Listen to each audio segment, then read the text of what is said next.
You probably have a little bit of hip pain. You might have noticed that your balance is not so great and you want to build your hip strength, but you don't want to get down on the floor to do all those hip exercises because it feels really uncomfortable and kind of awkward. So in this video, I'm going to show you standing only hip exercises. I'm going to show you how to do them using some bands to give you really good amounts of resistance so that you can build more strength and stability in your hips. And at the end of this video, I'll also show you how to do some of these without the bands, so you don't have any excuses waiting for the bands. I can't do these exercises. Yes, you can build your hip strength today, even if you don't have these bands. So if you're ready, let's get ready to think right, move right, and feel right. To do these exercises, you're going to need some light, long, lightweight resistance bands. I've actually taken two 41-inch light resistance bands and knotted them together. That makes the tension stay fairly consistent as I go through a full range of motion. If you only use one band, that's okay, but sometimes that can be a little bit too short and you run into the end range of motion too quickly and the resistance gets too heavy too fast. So if you use one band and you find that it just gets too hard too fast, then try getting another band, tying them together, and then you'll have a nice smooth gradual change in the tension as you go through your range of motion. You're going to take a band and you're going to secure it to a nice sturdy stable anchor point. So you can see I'm just looping the band right through itself, and now it is secure. But for the sake of this video, I'm going to do something a little bit funny, and I'm going to actually loop it up at this post up here. As I mentioned before, I've got two bands, so this is really long, and for the sake of this video, I need to make this band a little bit shorter so that I can show you the exercise without having to stand 20 feet away. So I'm just gonna loop it through itself so it's nice and anchored down around this post, and then pull it out this way, and that'll work for the video that I'm making for you. So you're just gonna go ahead and grab your band, make sure it's at a low anchor point. You're gonna put your foot and your leg right through. If you have something like an ankle strap to make this more comfortable, you can absolutely use that, attach it to your band or to the cable machine. And then you're going to want to have something that helps you balance, so you might just hold on to a chair like I'm doing here. Just make sure it's not covered in spider webs like this one is. And then you're going to be doing adduction, adduction, so you're pulling your foot in towards the midline, and you want to see if you can actually go beyond the midline and just go as far as you can into adduction. You can also play around a little bit with your upper body and your torso position, so you don't have to be perfectly rigid straight up. You can be bent over, whatever works. If you are bent over, you can play around with the leg position. So instead of having my leg just like right here all the time when I'm bent over, I can also go into hip extension while I'm doing this. So I'm training the ability to create adduction in different angles with my hip. Okay, but definitely explore, figure out what feels weak, and figure out what feels easy, and then focus on the weak, hard stuff. So you want to keep going until you feel a little fatigue, going into the inner thighs. Make sure your abs stay engaged so your spine is not going in any wobbly, weird positions while you're trying to do this exercise. So you're gonna do that exercise on both sides and then move on to abduction, which is moving the leg away from the midline. So we wanna use resistance for that. So we're gonna switch up how we are angled. We've got our foot into the band, and then we're going to be pulling out. So now I'm doing this, trying to go as far as I can without it rolling up my leg. If you have an ankle strap, it'll make it a little bit easier to maintain the right position on your leg. But if you don't, it's fine. So you're just going out to the side like so.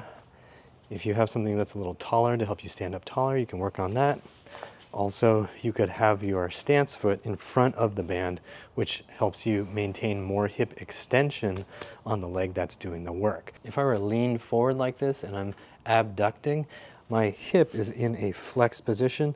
If I want more hip extension, then I either need to stand up straighter, or if I'm bent over, then I can put my leg into more hip extension so that that line gets a little bit straighter. This band is about to whip me in the butt and I don't want to show that. So we're going to go like this, then I can get hip extension and be doing my hip abduction with the band on. So it would look like this, bent forward here. I can hold this here so I'm a little more balanced, and then I can get hip abduction while also having hip extension. So this gives you options so you can hit your hip muscles at different angles and you never have to get on the ground, and you can still get some resistance in using the band. Make sure to do both sides slow and controlled with all of these exercises. You don't want to just whip through them quickly. You want to go slow with control. Hold the end position. Hold the start position. Use this time to kind of stretch into some difficult angles and then create some tension with those muscles. Fire and hold. Build a little more control. Don't just let momentum carry you through, because that's going to rob you of the muscle building and the brain building that this exercise can do for you. Now, before I show you the next two exercises, I want to remind you to subscribe and hit the like button, and also drop me a comment down below if you'd like to see a follow-along version of all these hip exercises. All right, let's go. So then we're going to hit your hip extensors. So you're going to have the band like this, and you're going to face the anchor point. Now you can use a chair or something to help you balance, and then you're going to be kicking back like so. Now, to get through the full range of motion, you're going to need to actually stand up straight so you can strengthen the hip extensors in the short range, and you also want to be experimenting with doing it in the long range, meaning your hip extensors, your hamstrings, your glutes are lengthened right now when you're bent over, and then strengthening them through that part of the range is important, and also intermediate portions, and also standing straight up while you get full hip extension. Train all of those angles, experiment with whichever ones feel tough for you. And also think about how much abduction or adduction you use. So if I were doing it on this leg, I could go straight back, but I could also kind of go out to the side and pull back, or I could even go like this and pull back. So when I'm doing that, I can experiment. I can cross over like this. I can come out to the side with a little bit of a kick, figure out what feels weak, and build some strength there. And now let's talk about your hip flexors. And if you're standing up straight, you're nice and stable and pulling this way, you're going to be working your hip flexors in a longer range. They're lengthened here, and then they're having to generate some force. Our hip flexors tend to be pretty weak from just sitting all day, and also stiff. So it's nice to work them in different angles and positions, short and long, so you can build that functional strength for daily life. And of course, please don't use momentum. Go slow and controlled to build that strength. And you can experiment with angles, so you might want to be pulling forward like this, forward like this, whatever feels like a nice, fun challenge for you that might be applicable to the activities you love. Maybe it's martial arts, maybe it's surfing, maybe it's gymnastics, maybe it's playing volleyball, maybe it's kicking a soccer ball. All of these things carry over. Just adjust and adapt your training with the band to suit what you need. Okay, so what if you don't have bands, or you're traveling, or you're just waiting for the bands to arrive in the mail? Well, you can do some modified versions of these exercises just standing. So you can lean and do some hip abduction like so. Not a big problem, right? And you can also get adduction with that lean too. You just kind of have to adjust your angles. You just got to make sure you're firing into the right position so that you can actually feel it. You might need to lean a little bit more. Just figure out how you need to position your body, and you can actually still get your inner thigh muscles, but it's a little harder to get resistance. You can throw in an ankle weight, but if you don't have bands, I don't know if you have ankle weights. And for hip extension, you can just be leaned over, hold on to something, or hold on to the wall, and then bring your leg back behind you. And of course, you can play around with angles and positions to give yourself maximum difficulty. For the hip flexors, it's the same basic principle. Stabilize yourself against something solid, and then you're just gonna lift your leg up. This is not exactly the same as doing it with the band, because we're training the hip flexors in a shortened angle, which is not exactly what we're doing with the band. But the only other alternative is to lean back and kind of do it this way, or to lie down. And the whole point of this whole video is to make sure you have exercises that you can do just standing up. So we're just going to be doing it standing, and I just don't think a lot of people are going to want to lean back in this uncomfortable, awkward position.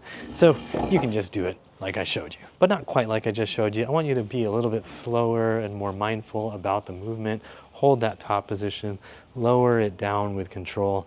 Don't just swing it like you're trying to do a kick or something like that. Just nice and slow and controlled, no momentum. slowly back down.